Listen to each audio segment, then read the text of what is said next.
ನಮಸ್ಕಾರ ಎಲ್ಲರಿಗೂ ಸರೋಜಾಸ್ ಕಿಚನ್ಗೆ ಸ್ವಾಗತ. ಇವತ್ತು ಸಂಕ್ರಾಂತಿ ಸ್ಪೆಷಲ್ ಕರ್ಜಿಕಾಯಿ ಹೇಗೆ ಮಾಡೋದಂತ ತೋರಿಸ್ಕೊಡ್ತೀನಿ.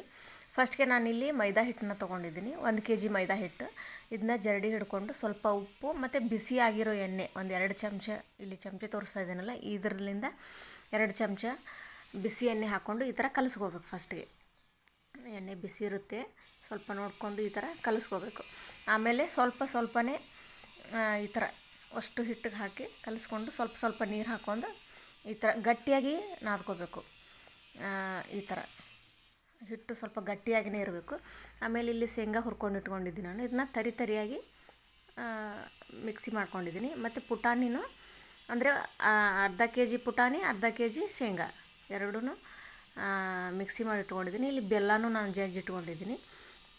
ಇದು ಪುಟಾಣಿ ಮತ್ತು ಶೇಂಗಾ ಪೌಡ್ರನ್ನ ಮಿಕ್ಸ್ ಮಾಡಿಕೊಂಡು ಅದಕ್ಕೆ ಬೆಲ್ಲ ಹಾಕಬೇಕು. ಅಂದರೆ ನೀವು ಅರ್ಧ kg ಶೇಂಗಾ, ಅರ್ಧ kg ಪುಟಾಣಿಗೆ 1.5 kg ಆಗೋಷ್ಟು ಬೆಲ್ಲನ ತೊಗೊಂಡಿದ್ದೀನಿ ನಾನಿಲ್ಲಿ. ಆ ಥರ ಬೆಲ್ಲ ಹಾಕಿದ ನಂತರ ಈ ಥರ ಇದನ್ನ ತಿಕ್ಕಬೇಕು. ಬೆಲ್ಲ ಆ ಹಿಟ್ಟಿನ ಜೊತೆ ಫುಲ್ ಮಿಕ್ಸ್ ಆಗಬೇಕದು, ಈ ಥರ ಉಂಡೆ ಆಗಬೇಕು. ನೀವು ಎಷ್ಟು ತಿಕ್ತಿರೋ ಅಷ್ಟು ಕರ್ಜಿಕಾಯಿ ಟೇಸ್ಟಿಯಾಗಿ ಬರ್ತಾವೆ. ಸೊ ಉತ್ತರ ಕರ್ನಾಟಕ ಸ್ಪೆಷಲ್ ಇದು. ಈ ಥರ ತಿಕ್ಕಬೇಕು.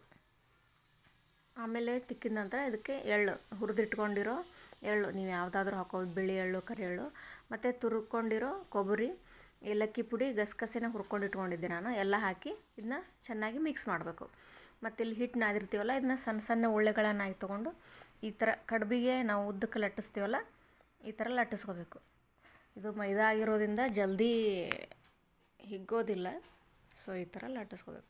ನೀವು ಉತ್ತರ ಕರ್ನಾಟಕ ಕಡೆ ನೋಡ್ಬೋದು, ಎಂಥ ಫಂಕ್ಷನ್ನೇ ಮನೆಯಲ್ಲಿರಲಿ ಕರ್ಜಿಕಾಯಿ ಖಂಡಿತ ಮಾಡೇ ಮಾಡ್ತೀವಿ ನಾವು. ಅದು ಇರ್ಲಿಕ್ಕಂದ್ರೆ ನಮ್ಮ ಫಂಕ್ಷನ್ನೇ ಆಗೋದಿಲ್ಲ. ಸೊ ಹಬ್ಬ ಹುಣ್ಣಿ, ಮದುವೆ ಫಂಕ್ಷನ್ನು, ಸೀಮಂತ ಫಂಕ್ಷನ್ನು ಯಾವುದೇ ಇರಲಿ ಕರ್ಜಿಕಾಯಿ ಮಾಡೇ ಮಾಡ್ತಾರೆ ಈ ಕಡೆ. ಈ ಥರ ಉದ್ದಕ್ಕೆ ಲಟ್ಟಿಸ್ಕೊಂಡು, ಜಾಸ್ತಿ ತೆಳು ಇರಬಾರ್ದು, ಜಾಸ್ತಿ ದಪ್ಪನೂ ಇರಬಾರ್ದು. ಈ ಥರ ನಾನು ಇಲ್ಲಿ ತೋರಿಸ್ತಾ ಇದ್ದೀನಲ್ಲ ಈ ಥರ. ಆಮೇಲೆ ಒಂದು ಬಟ್ಟಲಲ್ಲಿ ಹಾಲು ಹಾಕಿಟ್ಕೊಂಡಿದ್ದೀನಿ ನಾನು. ಈ ಥರ ರೆಡಿ ಮಾಡ್ಕೊಂಡಿರೋ ಹೂರಣನ ಹಾಕಿ ಈ ಥರ ಸುತ್ತಲೂ ಆ ಹಾಲನ್ನ ಹಚ್ಕೋಬೇಕು.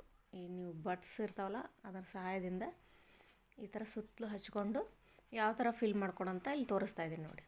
ಈ ಥರ ನಿಧಾನಕ್ಕೆ ಪ್ರೆಸ್ ಮಾಡ್ಕೋಬೇಕು. ಆಮೇಲೆ ಈ ಥರ ಇನ್ನೊಂದು ಸಲ ಜೋರಾಗಿ ಈ ಥರ ಪ್ರೆಸ್ ಮಾಡಿದರೆ ಅಂದರೆ ಎಣ್ಣೆಯಲ್ಲಿ ಕರಿಯುವಾಗ ಅದು ಬಿಡೋದಿಲ್ಲ ಅಂತ. ಈ ಥರ ನೋಡ್ತಿರ್ಬೋದು ನೀವು. ಇನ್ನೊಂದು ತೋರಿಸ್ತೀನಿ ನಿಮಗೆ. ಈ ಥರ ಹಿಟ್ಟು ಹಾಕ್ಕೊಂಡು, ಅಂದರೆ ಜಾಸ್ತಿ ಹಿಟ್ಟನ್ನು ಹಾಕ್ಬಾರ್ದು, ಅದನ್ನು ಹೂರಣನ ಸುತ್ತಲೂ ಹಾಲನ್ನ ಈ ಥರ ಹಚ್ಕೊಂಡು, ನೀವು ಹಾಲು ಬೇಡ ಅಂದರೆ ನೀವು ನೀರನ್ನೂ ಹಚ್ಕೋಬೋದು. ಈ ಥರ ಸುತ್ತಲೂ ಹಚ್ಕೊಂಡು ಈ ಥರ ಪ್ರೆಸ್ ಮಾಡಬೇಕು ನಿಧಾನಕ್ಕೆ. ಈ ಥರ ಇದು ಮಕ್ಕಳಂತರೂ ತುಂಬ ಇಷ್ಟಪಟ್ಟು ತಿಂತಾರೆ. ಸೊ ಸಿಹಿ ದೇಹಕ್ಕೂ ಒಳ್ಳೆಯದು. ಈ ಥರ ಆದ ನಂತರ ಎಲ್ಲದೂ ನಾನು ಈ ಥರ ಮಾಡ್ಕೊಂಡಿದ್ದೀನಿ. ಆನಂತರ ಇದನ್ನ ಎಣ್ಣೆನ ಕಾಯಕ್ಕಿಟ್ಟಿದ್ದೆ ನಾನು. ಈ ಥರ ಮೀಡಿಯಮ್ ಫ್ಲೇಮಲ್ಲಿ ಸ್ವಲ್ಪ ಕೆಂಪಗೆ ಕರಿಬೇಕು. ಈ ಥರ ನಾನು ಇಲ್ಲಿ ಪೇಪರಿಗೆ ಟ್ರಾನ್ಸ್ಫರ್ ಮಾಡ್ತಾಯಿದ್ದೀನಿ, ಸ್ವಲ್ಪ ಎಣ್ಣೆ ಇದು ಆಗಲಿ ಅಂತ. ಆಮೇಲೆ ಈ ಥರ ನೋಡ್ತಿರ್ಬೋದು ನೀವು ಇಲ್ಲಿ.